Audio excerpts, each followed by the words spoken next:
Hello সবাইকে, good morning. কেমন আছো সবাই? আশা করছি সবাই অনেক ভালো আছো, সুস্থ আছো। আর আমিও ভালো আছি। তো আমি ঝুমা নতুন আরও একটি ব্লগ নিয়ে তোমাদের সামনে চলে আসলাম। তো এখন বাজে ওই সকাল 8টার মতো। আমি স্নান টান করে নিয়েছি। আর এই যে আমাদের গোপুমশাইকে একেবারে উঠিয়ে দিচ্ছি, পুজো দিয়ে দেবো একবারে। তো সব ঠাকুরকে যেহেতু দেখো রাত্রে ঠান্ডা লাগে বলে এইভাবে আমি কম্বল দিয়ে রাখি, যেহেতু ঠান্ডাটা বেশ পড়ছে আর আমাদের উপরে না বেশ ঠান্ডা লাগে, তো তার জন্য এগুলো দেওয়া থাকে। আর এখন সবাইকে দেখো তুলে নিচ্ছি পরিষ্কার করে, আজকের পুজোটা একবারে দিয়ে নেব। আজকে যেহেতু আমার মামাম মানে রিশুর আজকে টেস্ট পরীক্ষা আরম্ভ, তো সেই জন্য স্কুলে নিয়ে যেতে হবে। তোমরা সবাই জানো আমি মেয়েকে পরীক্ষার সময় স্কুলে নিয়ে গিয়েই বসে থাকি।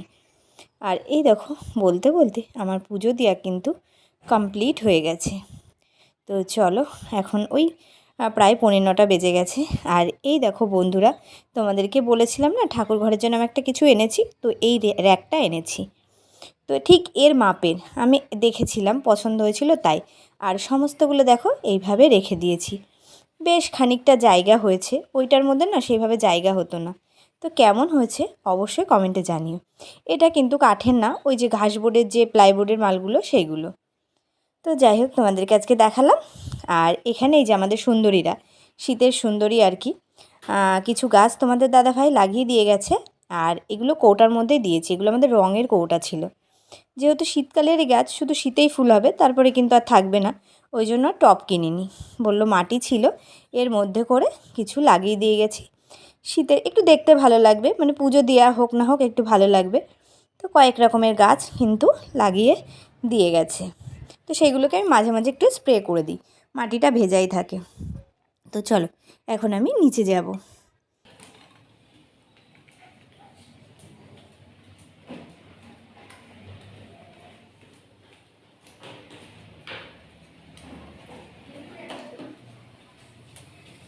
গেলা আমার চা বাইরে বসে তো চাবি দেয়নি কেন? আমি কি জানি। সকালবেলা চাটা খাওয়া হবে আমাদের, তাই তো। একটাই দাও বিস্কুট।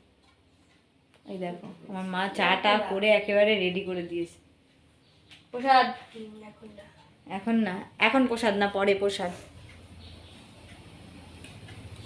আর এখানে বসে মা মেয়ে একটু চা খেয়ে নিচ্ছি। মা সমস্ত কাজ করে দিকে কিন্তু রান্না বসিয়ে দিয়েছে, যেহেতু মেয়ে খেয়ে স্কুলে যাবে আমিও খেয়ে নেবো। তো বন্ধুরা তোমাদের সাথে একটা কথা শেয়ার করি। এই যে আমি পুজো দিই, তো সবাই আমাকে মানে অনেকেই আমাকে কমেন্ট করছো, হয়তো তারা জানো যে দিদি ভাই এখন আর কিন্তু তোমাকে পুজো দিতে নেই, পুজো করতে নেই, তুমি পুজো কেন করছো। তো অনেকের কাছ থেকে এই কমেন্টটা পাচ্ছি কয়েকদিন ধরে। তো বন্ধুরা একটা কথা আমি বলি, যে পুজো দিতে নেই কোথাও লেখা আছে? কোনো শাস্ত্রে লেখা নেই, কোথাও লেখা নেই, আমরা নিজেরা তৈরি করেছি। এই রীতিগুলো আমরা নিজেরাই তৈরি করেছি যে পুজো দিতে নেই। কিন্তু আমি যেটা শুনেছি বা আমি যেটা জানি, এই টাইমে আরও বেশি বেশি করে ভগবানের সেবা করতে হয়, গীতা পড়তে হয়, ভগবানের নাম নিতে হয়, যাতে তার গর্ভের সন্তানটা সুসন্তান হয়। তো আমি দেখো এমনিতেই সবসময়, তুমি জানোই তোমরা আমার মেয়ের বেলায়, তখন তো আমি ব্লগ করতাম না, আমার কোয়ার্টারে কিন্তু কেউ ছিল না। তো ভগবানের ইচ্ছে আমি কিন্তু সেই জবের থেকে কোয়ার্টারে গেছি, তবের থেকেই কিন্তু আমার ভগবানের সাথে। আমি লোকনাথ পুজো করতাম, আমাদের লোকনাথই সব। কিন্তু আমি ওই আস্তে আস্তে আমার মায়ের গোপাল যখন থেকে আমার বাড়ি আসা ধরলো, মানে এমন একটা ওর প্রতি টান হয়ে গেছে তোমাদেরকে বলে বোঝাতে পারবো না। তো ভগবানের ইয়েতে আমি এখন গোপাল আমার লোকনাথকে নিয়েই কিন্তু আমি সারাদিন আমাদের কাটে, আমার ভালো লাগে জানো তো। তো তখন আমি কিন্তু ওই সারাটা মাস কিন্তু আমি পুজো দিয়েছি। তো সে জায়গায় আমার মেয়ে সত্যি কথা বলতে কোনো দিন কোনো বিপদ আপদ কোনো কিছুই আমাদের কিন্তু হয়নি।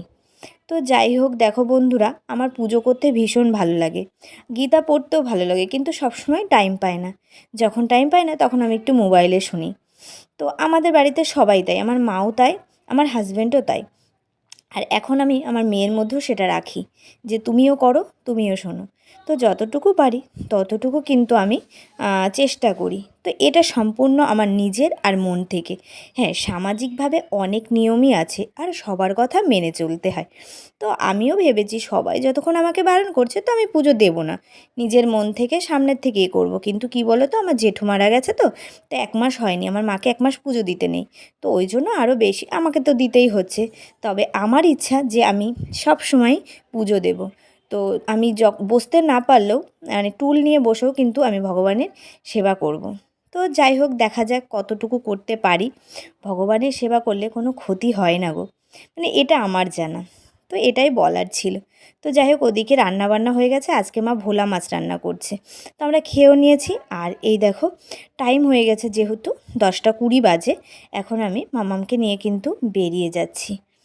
তো এখন পরীক্ষা হচ্ছে 11টার থেকে, আর এই টোটোতে যাব, তো চলে যাব তাড়াতাড়ি। এই দেখো, অনেক দিন পর সেই সেকেন্ড টার্ম দিয়ে এসছে, তারপরে একদিন প্রজেক্ট জমা দিতে গেছিলো মেয়ে, তারপরে এই পরে আবার কিন্তু স্কুলে যাচ্ছে। তো 10-এর ঠিক ক্লাসগুলো এরকমই হয় বলো। তো যাই হোক, আজকে মেয়ের পরীক্ষা, সবাই আশীর্বাদ করো ও যেন ভালো করে আজকে পরীক্ষা দিতে পারে, মানে সব পরীক্ষাগুলোই দিতে পারে। তো যাই হোক, টোটোতে আমি বসে গেছি। আর এই যে মাম্মাম আর আমি দুজন মিলে বসে গেছি। আর এই টাইমটা না, যতবারই পরীক্ষায় ওর ঠান্ডা লেগে যায়। আর এই যে দেখো, স্কুলের মধ্যে কিন্তু ঢুকে গেছি। আর সাথে নীলিমাও দেখি একই সাথে উঠলাম আর কি, আমরা দুজন মিলে আর কি। তো চলো, ওই যেরকম মেয়েরা সব আগে আগে চলে গেছে, আর ওদের ঘরটা না পরিচিত হয়ে গেছে। 9 থেকে কেন জানি না, ওদের ওই রোল নাম্বার হিসাবে এই ঘরটাতেই সিট পড়ে। তো যাই হোক, স্কুল থেকে বাড়ি এসে খাওয়া দাওয়া করে একটুও বসিনি, কারণ স্কুল থেকে বাড়ি আসতে আসতে 3টে বেজে গেছিলো। আর আমার রিপোর্টের টাইম ছিল 3:30। তো দুটো খেয়ে নিলাম। খেয়ে কিন্তু এই দেখো, চুড়িদারটাও চেঞ্জ করিনি, শুধু ওড়নাটা চেঞ্জ করেছি, যেহেতু এখন ঠান্ডা ওই জন্য একটু স্টোল নিয়েছি। মা আর মেয়ে বেরিয়ে পড়েছি। আজকে আমাদের রিপোর্টের ডেট। আর হ্যাঁ, এত রিপোর্ট করতে দিচ্ছে, মানে করতে দেয় এখন, মানে ভাববার বিষয়। আজকে রিপোর্টটা ছিল ফিটালিকো, মানে হার্টের। তো যাই হোক, বেবির হার্টের। তো সেটাই আজকে আমাদের করার ছিল। আর এই টাইমে না, হেঁটে হেঁটে যেতে এই রাস্তাটাতে কিন্তু খুব মজা, ভীষণ মজা, কারণ এই রাস্তাটা পুরোপুরি ফাঁকা থাকে। আর যেহেতু এটা ডাক্তারগুলি বলে আর কি, এখানে শুধু মেডিসিনের দোকান আর ডাক্তারখানা মানে পাবে। তো সেই জন্য এই রাস্তাটা বেশিরভাগ টাইমই কিন্তু জ্যাম কখনোই থাকে না, পাড়ার রাস্তার মতো সুন্দর একদম ফাঁকা থাকে। তো মাকে বলছিলাম, মা এদিকে এসে বিকালের দিকে একটু হাঁটাও যায়। হাঁটবো আর কখন বলো, যেই টাইম হয়ে যায় স্কুল থেকে আসা, মেয়ে পড়তে যাওয়া, এই যাওয়া, মানে এখন ওই বেলা তো 5টা বাজলে সন্ধ্যা, একদম টাইমটা চলেই যায়। তো কখন আর হাঁটতে আসবো, দুপুরে খাওয়া দাওয়ার পরে এখন আর একটু ভালো লাগে না, তখন মনে হয় একটু বসে যাই। তো চলো, দেখো বলতে বলতে চলে এসেছি। ওই দেখো সামনের রাস্তাতে কিন্তু আমরা আছে, আজকেও সেইখানেই যাব আর কি, মানে যেখানে থেকে আমরা রিপোর্ট করছি কদিন ধরে আর কি, কতবার আর কি, সেইখানেই যে ব্যাকটোতে। তো এখানে আমাদের প্রথম থেকেই 2 দিন আগে, মানে 2 দিন বলছি কেন, মিনিমাম তোমাদের দাদাভাই ছিল 4-5 দিন আগে কিন্তু বুকিং করা। তো যাই হোক, বুকিং যতই করি সেই বিল হিসাবে কিন্তু এখন আবার জমা দিতে হলো, সেই টাইমটা ওই রকমই থাকবে, আগে হবে না। তবে আজকে কেউ ছিল না, চলো বাড়ি গিয়ে দেখা হবে। তো এই দেখো বন্ধুরা, চলে এসেছি রিপোর্ট করে। এখন বাজে ওই 5:30টার মতো। আজকে একটু তাড়াতাড়ি হয়ে গেছে, কারণ আগে বিল করা ছিল ওই জন্য। তো চলে এসেছি। তো চলো, এখন রিসুর জন্য কিছু খাবার করতে হবে, কারণ দুপুরে মেয়েটা ভাত খায়নি। এই কটা ভাত খেয়েছে, ওর ভালো লাগছিল না স্কুল থেকে এসে, মানে পরীক্ষা দিয়ে এসে ভালো লাগছিল না, এই কটা ভাত খেয়েছিল। তো চলো, ওর জন্য কিছু খাবার করে নিই। আর মা গেল সন্ধ্যা দিতে আপাতত এখন।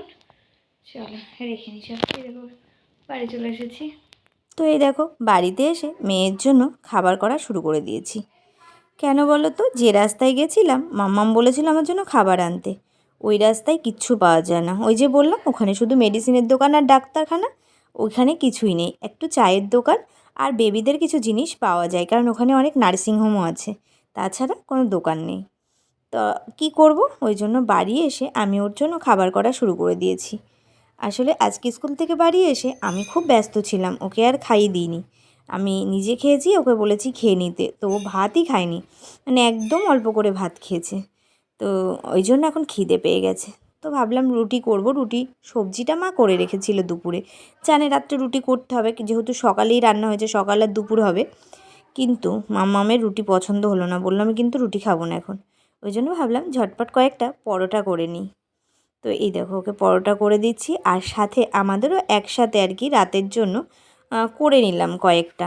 মা মেয়ে, আর মেয়ে যেহেতু এখন খেলে আর রাত্রে হয়তো অল্প একটু ভাত খাইয়ে দেবো, কারণ এখন ওই 6টার মতোই বাজে, বেশি টাইম হয়নি। আর রাত্রে তো আবার খিদে পেয়ে যাবে, তখন ও যেহেতু দুপুরে খায়নি, তো ওর জন্য দুপুরে আবার আমি ভাত করে দেবো, ভাত আছে যেটা সেটা আবার খাইয়ে দেবো। তো যাই হোক, এই দেখো পরোটা দিয়েছি, প্রসাদের মিষ্টি ছিল, আর তরকারিটা আমার মা নিরামিষ করেই করে রেখেছে, ওটা আলাদা রুটির জন্যই করা, মানে দুপুরে করে রেখেছে। তো যাই হোক, এই দেখো বিছানায় ওর এত ঠান্ডা লাগে, স্কুল থেকে বাড়ি এসে ওর একটা কাঁথা আর ওই যে একটা স্টোল নিয়ে নেবে, নিয়ে কিন্তু ও বসে বসে পড়বে। তো দিয়ে দিলাম ওকে খেতে, চলো পরে দেখা হবে। তো বন্ধুরা এই দেখো রিশুর ঘরে এখন বাজে হচ্ছে 11:15। তো 11:15টার সময় রিশু ঘরে বসে রয়েছি, রিশু পড়ছে, ওই ঘরে এখনও যায়নি, মানে এখন আমরা শুতে যাইনি, কারণ কি বলতো বিছানায় গেলে এখন একটু ঠান্ডা ঠান্ডা পড়েছে তো ঘুম এসে যায়, আমার এসে যায়, আর এখন আর রাত সেভাবে জাগি না রিশুর সাথে, কিন্তু ওই যতটুকু পারি ততটুকু বসে থাকি, তারপরে গিয়ে আমি শুয়ে পড়ি। ওই এখন আমি যাবো ওই ঘরে, তারপরে ও চলে যাবে, গিয়ে ও আবার পড়বে, কারণ পরীক্ষা চলছে বোঝোই তো, আর অবস্থা দেখবে। এই দেখো বিছানাপত্র, হ্যাঁ এখন ওই পড়াশোনা করছে। তো আর মাও এখনো শুইনি, বসে আছে। তো চলো, তো ভাবলাম একটু ব্লগটা শেষ করে নিই। আর মেয়েটার কাশিও হয়েছে, এখনো কমেনি সেই থেকেই, মানে একটু একটু খুশখুশানি আছে, ওষুধ শেষ হয়ে গেছে কিন্তু এখনো পর্যন্ত কাশি সেইভাবে কমেনি। তো চলো আজ দেখো, আমার কিন্তু ঠান্ডা লাগছে, ওরও ঠান্ডা লাগছে, তো বেশ ঠান্ডা ঠান্ডা পড়ে গেছে। তো চলো বন্ধুরা, আজকে ব্লগটা এখানে শেষ করছি।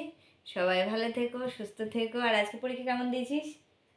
ওই আজকে পরীক্ষা হয়েছে মোটামুটি ভালো, আর সবাই প্রে করো পরীক্ষাটা, মানে পরীক্ষাগুলো যেন সবগুলো ভালো হয়, যেহেতু এবার টেস্ট চলছে, সামনে 2 মাস পর মাধ্যমিক দেবে।